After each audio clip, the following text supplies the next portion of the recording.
मीराला हळूहळू शुद्ध येते आणि ती आपले डोळे उघडते. मीरा आपले डोळे चारही बाजूला फिरवते आणि पाहते की ती एका मोठ्या खोलीत मोठ्या पलंगावर लेटली आहे. तिने ब्लँकेट ओढून ठेवले आहे. मीराला समजत नाही की ती अचानक इथे कशी आली.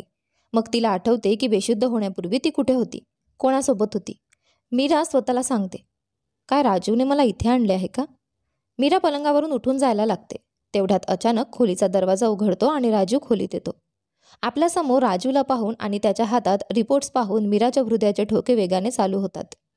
राजूला आपल्या मुलाबद्दल माहिती मिळाली आहे का? आणि जर हो, तर आता तो काय करणार होता? मीरा तिच्या जागी उभी राहते. राजू मीराच्या दिशेने चालत येतो. त्याच्या चेहऱ्यावर काही एक्सप्रेशन नसतात. त्याच्या चेहऱ्यावरून कळतच नाही की तो या क्षणी आनंदित आहे का रागात आहे का किंवा काही कसं फील करत आहे. राजू मीराला आपल्या हातात असलेले रिपोर्ट्स दाखवून म्हणतो, तुझ्याकडे याबद्दल काही समजावून सांगण्यासारखं आहे का? मीरा तिचं डोकं खाली घालून आपल्या ओठांवर दात चावत राहते. राजू मीराला म्हणतो, तू मला इतकी मोठी गोष्ट का लपवली? मीरा नजर उचलून राजूच्या डोळ्यात बघते. मला माहीत नाही हे सगळं कसं. मी खरं तर सिटी सोडून जात आहे. तसं तू आरामात कुठल्या ताणात न येता तुझे नवीन जीवन सुरू करू शकतोस, तुझ्या गर्लफ्रेंडसह. मीरा राजूच्या हातातून रिपोर्ट्स घ्यायचा विचार करते, पण राजू ते होऊ देत नाही. मीराच्या शब्दांवर राजूचे एक्सप्रेशन्स थोडे कठोर होतात. राजू मीराच्या कमरेवर हात ठेवून तिला आपल्या छातीशी घट्ट लावतो. मी आश्चर्यचकित होऊन राजूच्या डोळ्यात बघते. राजू जोरात आवाजात मीराला सांगतो, माझ्या मुलाला माझ्यापासून दूर घेऊन जाण्याचा विचारही करू नकोस. राजूचं हे ऐकून मीरा चकित होते. ती त्याला म्हणते, आणि तू हे कसं म्हणू शकतो की हे बाळ तुझे आहे? ते दुसऱ्याचे पण असू शकते. मीराच्या तोंडून हे ऐकून राजू आपल्या भुवया एकत्र करतो आणि त्याचे एक्सप्रेशन्स गडद होतात. राजूची पकड मीराच्या कमरेवर थोडी अधिक घट्ट होते, जे त्याच्या रागाचे संकेत देतात. मीराला वेदना होतात, पण ती शांतपणे उभी राहते. राजू मीराला सांगतो, मला चांगलं माहीत आहे की हे बाळ दुसऱ्याचे नाही, ते माझे आहे. आणि जर खरोखर हा मुलगा माझा नाही, तर तू माझी शपथ घेत सांग, मी तुला थांबवणार नाही. राजूच्या या शब्दांनंतर मीरा चकित होऊन त्याच्याकडे पाहते. राजू मीराला सांगतो, मी तुझ्याबद्दल सर्व काही माहिती काढली आहे, मीरा देशमुख. मला चांगले माहीत आहे की तू माझ्याशिवाय दुसऱ्याच्या पलंगावर गेली नाहीस.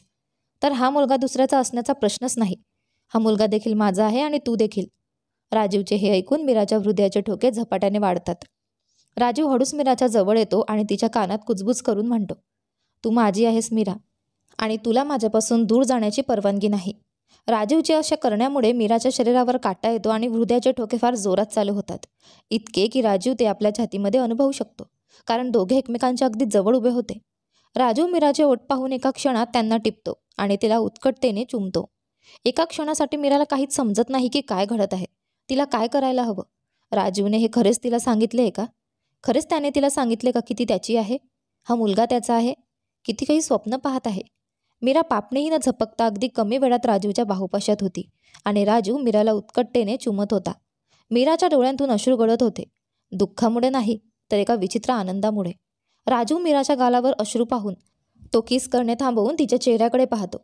मीराला रडताना पाहून राजू थोडा घाबरून, oh my God, I am sorry, मी तुला दुखावलं का? तू रडते का आहेस? असं म्हणतो.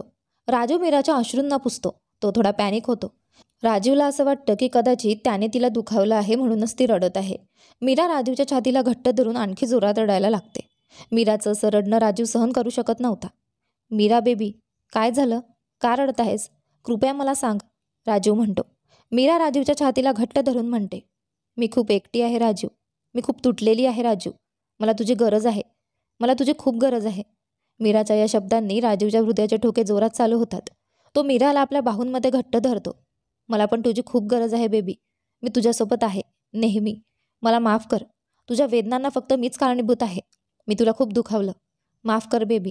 पण आता मी वचन देतो की मी तुला आणि आपल्या होणाऱ्या मुलाला खूप खुश ठेवेल. कधीही तुम्हाला हर्ट होऊ देणार नाही. नेहमी तुमच्यावर प्रेम करणार, मी प्रॉमिस करतो. राजूचे हे शब्द ऐकून मीराने आपले डोळे बंद केले आणि राजूला आपल्या बाहूंमध्ये आणखी घट्ट धरले. राजू मीराला प्रेमाने आपल्या बाहूंमध्ये सांभाळत तिला शांत करत होता. तिला हे समजावत होता की तो नेहमी तिच्यासोबत आहे, प्रत्येक पावलावर. त्याचवेळी राजू आणि मीरा आज पहिल्यांदाच पूर्ण हृदयाने एकमेकांच्या बाहूंमध्ये गुंफले, एकमेकांच्या प्रेमाला अनुभवले आणि एक झाले. मीरा आणि राजू एकमेकांच्या बाहूंमध्ये होते. राजूने मीराचे हात आपल्या हातात धरले होते आणि मीरा राजूच्या छातीवर आपलं डोकं ठेवून त्यांच्या धडकनांना अनुभवत होती. मीरा काही विचारात हरवलेली होती. राजू प्रेमाने मीराच्या मस्तकावर किस करत म्हणतो, काय झालं? काय विचार करत आहेस? मीरा राजीवकडे बघून म्हणते. राजीव, आता पुढे काय? राजीव थोड्या गोंधळलेल्या आवाजात विचारतो. पुढे काय म्हणजे? मीरा उठून बसते आणि राजीवकडे बघते. तिने आपल्या नग्न शरीरावर चादर विणली होती. आता पुढे काय राजीव? अखेर आपल्या या अनोख्या नात्याचा काय अर्थ आहे आणि त्याचे भविष्य काय आहे? राजीवही उठून बसतो आणि प्रेमाने मीराच्या केसांना मागे करत म्हणतो. भविष्याचा काय अर्थ? अर्थातच आपण लग्न करणार आहोत. आपल्या मुलांना पूर्ण कायदेशीर पद्धतीने या जगात आणू इच्छितो. राजीवच्या या शब्दांनी मीरा एक क्षण दचकल्यानंतर आश्चर्याने राजीवला विचारते.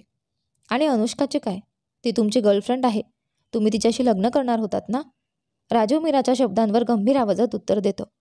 मीरा, मला माहिती आहे की अनुष्का माझी गर्लफ्रेंड होती. पण जे मी तुझ्यासाठी फील करतो ते मी तिच्यासाठी कधीच केले नाही. तू माझ्या मुलाची आई होणार आहेस. तुला सोडून मी तिच्याशी कधीच लग्न करणार नाही. तू काळजी करू नकोस. मी आजच अनुष्कासोबत सर्व काही क्लिअर करून येईन. राजीवच्या शब्दांनी मीरा काही बोलू शकत नाही. तिने पुढे काय बोलावं ते समजत नाही.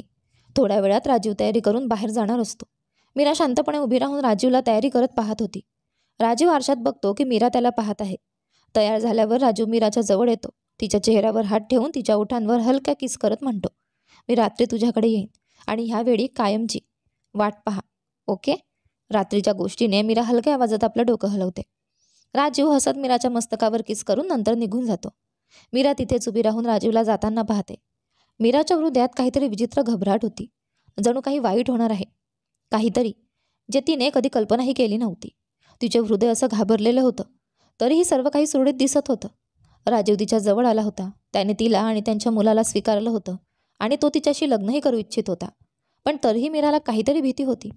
मीरा पुन्हा घरात जाते आणि छोटे मोठे काम करू लागते तिच्या मनाला शांत करण्यासाठी. राजीव अजून आला होता आणि त्याच्या जाण्याच्या नंतर मीराला राजीवची आठवण येत होती. आज सर्व काही ठीक होईल. आज नंतर राजू कायमचा माझा होईल, मीरा स्वतःला सांगत होती. मीरा आपल्या पोटावर हात ठेवते जिथे तिचे आणि राजीवचे बाळ आहे. मीराच्या ओठांवर एक हसू येते. तुमच्या डॅडने सांगितलं आहे की तो सर्व काही ठीक करेल आणि त्यानंतर कायमच आपल्या जवळ येईल. मी सांगू शकत नाही की मी किती खुश आहे. Thank you baby. थँक्यू माझ्या आयुष्यात येण्याबद्दल. तू माझ्या आयुष्याला खरा अर्थ दिला आहेस. जर तू नाही आला असतास तर माहीत नाही माझ्या हातून पुन्हा जगण्याची आशा आणि आनंदाची आशा परत आली असती की नाही. मीरा जाऊन सोफ्यावर बसते. अचानक तिचा चेहरा हलका उदास होऊन जातो. ती आपल्यावर हात ठेवते. तिचे हृदय जोरात धडकत होते, पण माहीत नाही का खूप विचित्र वाटतंय. असं वाटतंय जणू काहीतरी चुकणार आहे. किती अडचणींनी माझ्या आयुष्यात आनंद आला आहे. ती नाही इच्छित की काही चुकीचं होईल. मी या आनंदात जिवंत राहू इच्छिते, राजीवसोबत, आपल्या मुलासोबत. पण ही भीती कशी आहे?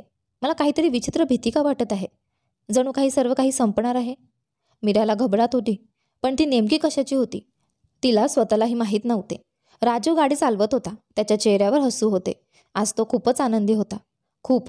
आज जितका आनंदी होता त्यापूर्वी कधीच नव्हता. त्याच्या आनंदाचं ठिकाण नव्हता. त्याच्या फोनमध्ये मीराचे फोटो काही क्लिक केले होते. तो त्या फोटोला चुंबतो आणि त्याला आपल्या छातीवर धरतो. I love you Meera. I love you so much. आज रात्री मी तुला सांगणार आहे की मी तुझ्याशी किती प्रेम करतो आणि त्यानंतर कायमचं तुला आपलं बनवेन. तू, मी आणि आपला होणारा मुलगा आजपासून कायम एकत्र राहू आणि आनंदी राहू. I love you. I love you so much. Raju आपला फोन उचलतो आणि आपल्या आईला फोन लावतो. घरात सोफ्यावर बसलेली सुभद्रा जेव्हा पाहते की तिच्या फोनवर राजीवचा कॉल येतो, तेव्हा थोडं गोंधळलेली फोन उचलते. समोरून राजीवचा आवाज ऐकू येतो. आई, तुम्ही आणि अनुष्का दोघं घरावरच आहात ना? सुभद्रा थोड्या गोंधळात म्हणते. हो, आम्ही दोघं घरीच आहोत. का, काय झालं? राजीव थोड्या गंभीर आवाजात म्हणतो. आई, मला तुमच्याशी काही महत्त्वाची गोष्ट बोलायची आहे. मी घरी येतो. सुभद्राला थोडं आश्चर्य वाटतं आणि ती म्हणते, ते सर्व ठीक आहे, पण तू काल रात्री घरी का आला नाहीस? तुला माहीत आहे अनुष्का संपूर्ण रात्र तुझीच वाट बघत होती. राजीव उत्तर देतो. हे सर्व मी आल्यावर सांगतो. मला तुम्हा दोघांची एक अत्यंत महत्त्वाची गोष्ट बोलायची आहे. सुभद्रा आश्चर्यचकित होऊन विचारते. ठीक आहे, आम्ही घरीच आहोत, तू ये. राजू फोन ठेवणारच असतो. तोच अचानक सुभद्राला जोरदार आवाज ऐकू येतो. जणू काही वस्तू तुटली आहे आणि सुभद्रा त्वरित शॉक होऊन उभी राहते. राजीव. एकदम जोरात आवाज आल्यामुळे सुभद्रा खूपच चकित होऊन उभी राहते. हॅलो राजीव. राजीव हॅलो, आणि फोन कट होतो. सुभद्राच्या चेहऱ्यावर आश्चर्य आणि घबराट दिसून येते. अनुष्का खोलीतून बाहेर येते आणि सुभद्राचे बोलणे ऐकून ती सुभद्राच्या जवळ जाते. काय झालं आंटी? तुम्ही का ओरडत होतात? सुभद्रा अनुष्काकडे पाहून म्हणते. राजीव. थोड्याच वेळात राजूला मोठ्या जखमी अवस्थेत हॉस्पिटलमध्ये आणलं जातं. असं खरं तर तो रस्त्यावर येत असताना एका मोठ्या ट्रकसोबत राजूच्या गाडीला जबरदस्त अपघात झाला होता. ट्रकचे ब्रेक्स फेल होऊन तो मागे ढकलत पुढे आला होता. राजूची गाडी चकनाचूर झाली होती आणि तो गाडीमध्ये अडकला होता. राजूच्या डोक्यावर खूप जबरदस्त दुखापत झाली होती, ज्यामुळे तो लगेचच बेहोश झाला होता. सुभद्रा आणि अनुष्का धावत हॉस्पिटलला पोहोचतात. सुभद्रा डॉक्टरकडे जाऊन म्हणते, "डॉक्टर, मी सुभद्रा सिंघानिया, राजीव सिंघानियाची आई. त्याची स्थिती कशी आहे?" डॉक्टर सुभद्राला म्हणतो, "त्यांची स्थिती खूप गंभीर आहे मिसेस सिंघानिया.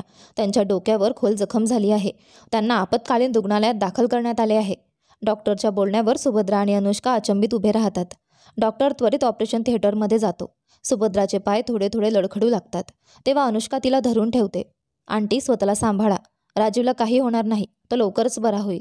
अनुष्का सुभद्राला तिथल्या चेअरवर बसवते.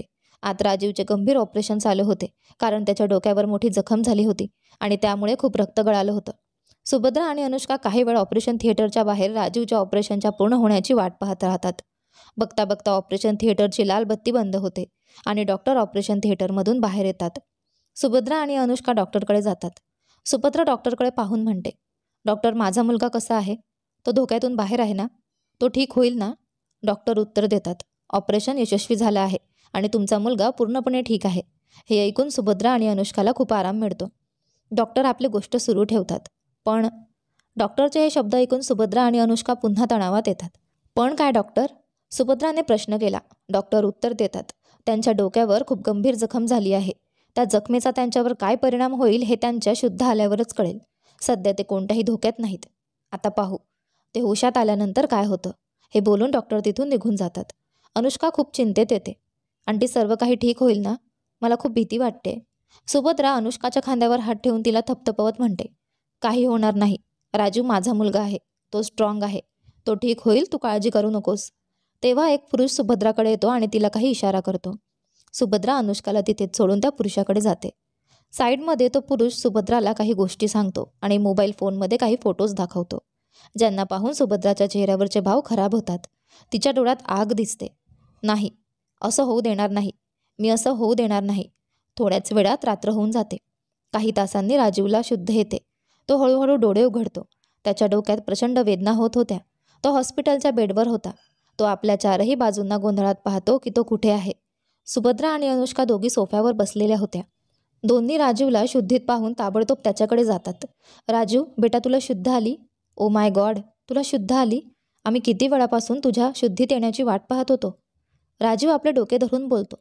"मॉम, मी इथे काय करतोय?" सुभद्रा राजीवच्या डोक्यावर प्रेमाने हात फिरवत म्हणते, "बेटा, तुझा खूप मोठा अपघात झाला होता. तुला गंभीर जखम झाली होती, म्हणून तुला हॉस्पिटलमध्ये आणले आहे." हे ऐकून राजीव अजूनच गोंधळात पडतो. "मॉम, जर असं असेल तर मला काही का आठवत नाही." सुभद्रा आणि अनुष्का एकमेकांकडे आश्चर्यचकित होऊन पाहतात आणि नंतर राजीवकडे बघून अनुष्का म्हणते, "बेबी, तुला आठवत नाही? खरंच?" राजीव डोकं हलवून म्हणतो, "नाही, मला काहीही आठवत नाही. कधी झाला माझा अपघात आणि कसा?" अनुष्का राजीवला सांगते, "तुझ्या गाडीचा अपघात एका ट्रकसोबत झाला होता, पण चिंता करण्याचं काही कारण नाही. डॉक्टरांनी सांगितलं आहे की आता तू धोक्यातून बाहेर आहेस आणि पूर्णपणे ठीक आहेस. आपण लवकरच घरी जाऊ शकतो." सुभद्रा देखील राजीवच्या डोक्यावर हात ठेवून म्हणते, "हो राजीव, आपण लवकरच घरी जाऊ. तू काळजी करू नकोस." राजीव बाहेर बघतो. खूप अंधार झालेला होता. राजीव आपल्या मॉमकडे बघून म्हणतो, "मॉम, टाईम काय आहे?" सुभद्रा टाईम पाहून म्हणते, "बेटा, 10 वाजले आहेत." राजीव हलक्या स्वरात डोकं हलवत म्हणतो, "आजोबाला माझ्या अपघाताबद्दल माहिती आहे का?" राजीवचा प्रश्न ऐकून अनुष्का आणि सुभद्रा एकमेकांकडे बघतात. दोन्हीच्या डोळ्यात प्रचंड गोंधळ दिसतो. राजीव आपल्या भुवया उचलून म्हणतो, "काय झालं? तुम्ही इतके गोंधळले का आहात?" "आजोबाला माझ्या अपघाताबद्दल माहिती आहे का? आणि जर नाही माहीत तर कृपया त्यांना सांगू नका, कारण जर त्यांना समजलं तर ते नक्कीच आपली तब्येत खराब करतील." सुभद्रा राजीवकडे बघून म्हणते, "राजीव, हे काय बोलतोय तू? तुझ्या आजोबाला 4 वर्ष झालीत, ते मरण पावले आहेत." सुभद्राची ही गोष्ट ऐकून राजीवच्या आश्चर्यचकित होण्याची स्थिती होती. "काय?" सुभद्राची गोष्ट ऐकून राजीव त्याच्या मॉमकडे आश्चर्यचकित होऊन बघतो. फक्त राजीवच नाही, सुभद्रा आणि अनुष्का दोघीही राजीवच्या वागण्यामुळे खूपच हैराण होतात. राजीव आपल्या मॉमकडे म्हणतो, "मॉम, हे काय बोलताय? हे कसं शक्य आहे? अजून काही वेळापूर्वी तर मी त्यांच्याशी भेटलो होतो. हे कसं होऊ शकतं?" राजीवला काहीही समजत नाही की हे काय घडत आहे. "मॉम, फोन द्या." सुभद्रा ताबडतोब आपला फोन राजीवकडे देते आणि राजीव त्याला काही चेक करतो. तो वेळ, तारीख इत्यादी चेक करतो आणि त्याला पाहून तो घाबरतो. "ओ माय गॉड, हे काय आहे? हे सगळं काय होतंय? राजीव फोन हातातून फेकून देतो. हे काय होतंय? हे होऊ शकत नाही. हे सगळं काय होतंय माझ्यासोबत? राजीव आपले डोकं जोराने धरतो आणि त्याच्या डोक्यात तीव्र वेदना होऊ लागतात. राजीवची अशी अवस्था पाहून अनुष्का आणि सुभद्रा दोघीही खूपच पॅनिक होतात. सुभद्रा अनुष्काला सांगते, तुम्ही याला सांभाळा, मी डॉक्टरला बोलावून आणते. अनुष्का डोकं हलवते आणि राजीवला सांभाळण्याचा प्रयत्न करते. सुभद्रा त्वरित डॉक्टरच्या कॅबिनमध्ये धावून जाते आणि डॉक्टरला घेऊन येते. डॉक्टर, कृपया बघा याला काय झालं आहे. तो किती विचित्र गोष्टी बोलत आहे, सुभद्रा म्हणते. डॉक्टर त्वरित वॉर्डमध्ये येतो आणि राजीवची अवस्था पाहतो. राजीव डोकं पकडून जोरात किंचाळतो, कारण त्याला खूप तीव्र वेदना होत होत्या. डॉक्टर त्वरित राजीवच्या जवळ येतो आणि त्याला इंजेक्शन देतो. राजीवचा मेंदू काही वेळाने शांत होतो आणि तो हळूहळू झोपेत जातो. सुभद्रा आणि अनुष्का खूपच पॅनिक होतात. राजीवच्या अशा अवस्थेने त्यांना काही समजत नाही की अचानक काय घडले. सुभद्रा डॉक्टरला विचारते, डॉक्टर, माझ्या मुलाला काय झालं आहे? तो इतक्या विचित्र गोष्टी का बोलत आहे? डॉक्टरच्या विचारांवर सुभद्रा त्याला सगळं सांगते. डॉक्टर सुभद्राला म्हणतो, कृपया माझ्यासोबत या. सुभद्रा आणि अनुष्का दोघी डॉक्टरच्या कॅबिनमध्ये बसलेल्या होत्या. डॉक्टर त्यांना सांगतो, ज्या प्रकारे तुम्ही मला सांगत आहात आणि मिस्टर राजीव सिंघानिया यांच्या स्थितीवरून असं दिसत आहे की त्यांना पार्शल मेमोरी लॉस झाला आहे. हे ऐकून सुभद्रा आणि अनुष्का दंग होतात. अनुष्का डॉक्टरला विचारते, पण डॉक्टर, असं कसं होऊ शकतं? त्याला तर आम्हाला खूप चांगलं ओळखता येत होतं. डॉक्टर उत्तर देतो, त्याला पार्शल मेमोरी लॉस झाला आहे, पूर्ण नाही. जर त्याला पूर्ण मेमोरी लॉस झाला असता तर तो आपल्याला किंवा स्वतःला काहीही ओळखू शकत नाही. पण त्याला फक्त काही वर्षे विसरलेली आहेत आणि त्याला त्या काळात काय काय घडलं आहे ते आठवत नाही.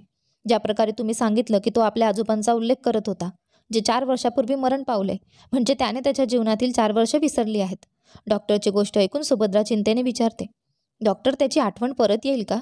डॉक्टर थोडा विचार करून सांगतो, हे होऊ शकतं किंवा नाहीही. काहीही सांगता येत नाही. त्याच्या मेंदूच्या एका छोट्या भागावर जखम झाली आहे, त्यामुळे त्याला पार्शल मेमोरी लॉस झाला आहे. कदाचित त्याची आठवण परत येईल, काही दिवस, काही महिने, काही वर्षांनी, किंवा कदाचित ती आठवण कधीच परत येणार नाही. पण एक गोष्ट निश्चित आहे, त्याला त्याचा भूतकाळ लादून त्याच्या मेंदूवर दबाव टाकू नका, कारण त्याचा मानसिक स्थिती खूप नाजूक आहे आणि त्याने मानसिक दबाव घेतल्यास त्याच्या मेंदूवर वाईट परिणाम होऊ शकतो. ब्रेन हॅमरेज होऊ शकतो. डॉक्टरची गोष्ट ऐकून सुभद्रा आणि अनुष्का दोघीही गोंधळलेल्या असतात आणि त्या दोघी राजीवच्या वॉर्डमध्ये परत येतात. राजीव शांतपणे झोपलेला असतो. अनुष्का आपले बोट एकमेकांमध्ये घालत सुभद्रा अशी दुःखी आवाजात बोलते, आंटी, हे काय झालं राजीवच्या सोबत? मी तर बिलकुल अपेक्षाही केली नव्हती की असं काही होईल. राजीवने त्याच्या आयुष्यातले 4 वर्ष विसरली आहेत, म्हणजे तो आमचे रिलेशनही विसरला असेल. आता काय होईल? 2 दिवसात आमची एंगेजमेंट होणार आहे. जर त्याला काहीही आठवलं नाही तर हे सगळं कसं होईल? सुभद्रा अनुष्काच्या खांद्यावर हात ठेवून तिला आश्वस्त करते, तू त्याची चिंता करू नको. सध्या मला तुमच्या एंगेजमेंटची नाही तर इतर गोष्टींची चिंता आहे. आणि राजूने फक्त 4 वर्ष विसरली आहेत, पण त्याचा अर्थ असा नाही की त्याने तुम्हाला विसरले आहे. तू त्याला अजूनही लक्षात राहशील. खरं सांगायचं तर राजीवची याददाश्त गहाळ झाल्याने काहीतरी चांगलं झालं आहे. सुभद्राची गोष्ट ऐकून अनुष्का आश्चर्यचकित होऊन विचारते, आंटी, यात काय चांगलं आहे? सुभद्रा अनुष्काकडे बघून सांगते, तुला लवकरच समजेल. सध्या चल, माझ्यासोबत ये. तुला काही महत्त्वाची माहिती मिळवणं आवश्यक आहे. सुभद्रा अनुष्काचा हात धरून तिला तिथून घेऊन जाते. राजीव त्याच्याच बेडवर शांतपणे झोपलेला असतो, सगळ्या गोष्टींपासून अनभिज्ञ. त्याला या सगळ्या गोष्टींचा आणि त्याच्या भविष्यात काय होईल याचा काही अंदाज नसतो. आणि तो नक्कीच बेधडक आहे की कोणती तरी एक व्यक्ती त्याची किती असहाय्य आणि घाईघाईने वाट पाहत आहे. आता पुढे काय होते ते पाहूया आपल्या या कथेच्या पुढच्या भागात. तोपर्यंत तुम्हाला कथा आवडत असेल तर व्हिडिओला लाईक करा. तुम्ही चॅनलवर नवीन असाल तर सबस्क्राईब करा आणि हो, नोटिफिकेशन बेल दाबा, जेणेकरून येणाऱ्या पुढील व्हिडिओची अपडेट तुम्हाला सर्वात आधी मिळेल. धन्यवाद.